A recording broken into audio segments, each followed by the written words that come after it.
तो चीन की डैम वाली साजिश तो आपने देख ली। अब आपको दिखा देते हैं चीनी फौज की साजिश, जो हर वक्त नई नई साजिश में लगी रहती है। लेकिन ड्रैगन कितनी भी साजिश रच ले, भारत के सामने उसकी साजिश कभी कामयाब नहीं होगी।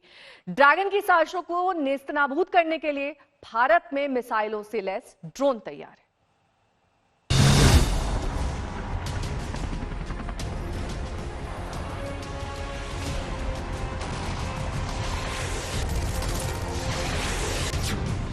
मिसाइल से तैनात ड्रोन लेंगे दुश्मन की खबर।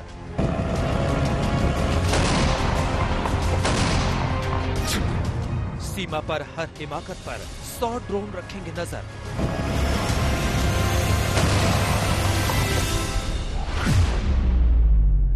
लद्दाख में चीन अड़े रहना चाहता है, जिद्दी बना रहना चाहता है और चाहता है कि पहले की तरह भारत उसके सामने घुटने टेके। लेकिन उसकी ये गलतफहमी हर कुछ दिन बाद दूर हो जाती है जब हिंदुस्तान ये साबित कर देता है कि वो भी पूरी तैयारी के साथ अपनी सीमाओं की रक्षा के लिए तत्पर है।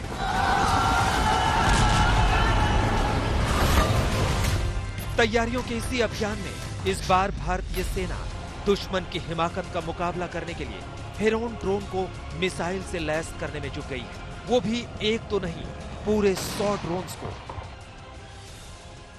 लद्दाख में भारतीय सेनाएं चीन के खिलाफ टैंक से लेकर लड़ाकू विमान हर मोर्चे पर अपनी तैयारियों को चाक चौबंद कर रही हैं और इसी कड़ी में अब हेरोन ड्रोन्स को मिसाइलों से लैस किया जा रहा है। बिना सैनिक के दुश्मन के ठिकाने को नेस्तनाबूद करने के लिए हेरोन ड्रोन्स को एंटी टैंक मिसाइल और लेजर गाइडेड मिसाइल से भी लैस किया जा रहा है। भले ही सरहद पर इस वक्त चीन के साथ बातचीत चल रही हो, लेकिन भारतीय सेनाएं छोटे और बड़े किसी भी मोर्चे पर चीन के खिलाफ अपनी तैयारियों में कोई कोर कसर नहीं छोड़ना चाहते। जब से भारत को इजराइल से हेरोन ड्रोन्स मिले हैं, फौज चाहती है कि इसे मिसाइल से लैस कर दिया जाए। पिछले कुछ महीनों से जिस तरह की चुनौतियां सीमा पर देखने को मिल रही हैं, उसे देखते हुए इस प्रस्ताव को एक बार फिर रक्षा मंत्रालय को भेजा गया है ताकि इजाजत मिलते ही इसे संवेदनशील इलाकों में मिसाइलों के साथ तैनात किया जा सके। इसके मिलिट्री फ्लाइट क्रू में पायलट के अलावा सेंसर ऑपरेटर और मिशन इंटेलिजेंस कोऑर्डिनेटर भी होते हैं और इसे रिमोट द्वारा ऑपरेट किया जाता है। हेरोन ड्रोन चूंकि काफी एडवांस टेक्नोलॉजी के होते हैं और ये मिसाइलों से भी लैस होते हैं। ये पहले अपने टारगेट की टोह लेते हैं, यानी कि पहले टारगेट को ढूंढते हैं और फिर उस ग्राउंड के टारगेट को अपनी मिसाइल से पक्का निशाना लगाकर और उसे नष्ट कर देते हैं। वैसे तो तीनों सेनाओं के पास पहले से ही ये यूएवी यानी अनमैन्ड एरियल व्हीकल है, लेकिन इस बार इसे कई तरह की मिसाइल से लैस किए जाने की तैयारी है। जैसे लेजर संचालित बम, लंबी दूरी की आसमान से जमीन पर हमला करने वाली मिसाइल और एंटी टैंक मिसाइल।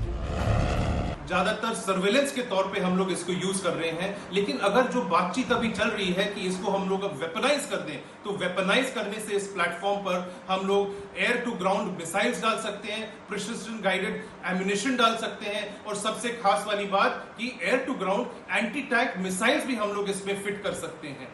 इससे हम लोग की जो अटैकिंग कैपेबिलिटी है और जो क्षमता है वो बहुत ज्यादा बढ़ जाएगी। आइए अब आपको इन ड्रोन्स की खासियत के बारे में बताते हैं। ये ड्रोन लगातार 24 घंटे तक 10 किलोमीटर ऊंची उड़ान भर सकता है। इसकी तुलना अमेरिका के प्रीडेटर और रीपर ड्रोन से की जाती है। इजराइल में हेरोन ड्रोन ETN के नाम से जाना जाता है। हेरोन ड्रोन की सबसे बड़ी खासियत खुफिया जानकारी इकट्ठा करना और जासूसी करना है। जासूसी का यह हवाई हथियार तब और भी मारक हो जाता है जब इसे जरूरत पड़ने पर हमलावर का किरदार निभाना पड़ता है। जिस तरह से LAC और LOC पर दुश्मन ने परेशानी बढ़ाने की आदत पाल ली है, हिंदुस्तान ने भी जिद्दी पड़ोसियों को सबक सिखाने के लिए कमर कस ली है। दिल्ली से मंजीत नेगी के साथ आज तक ब्यूरो।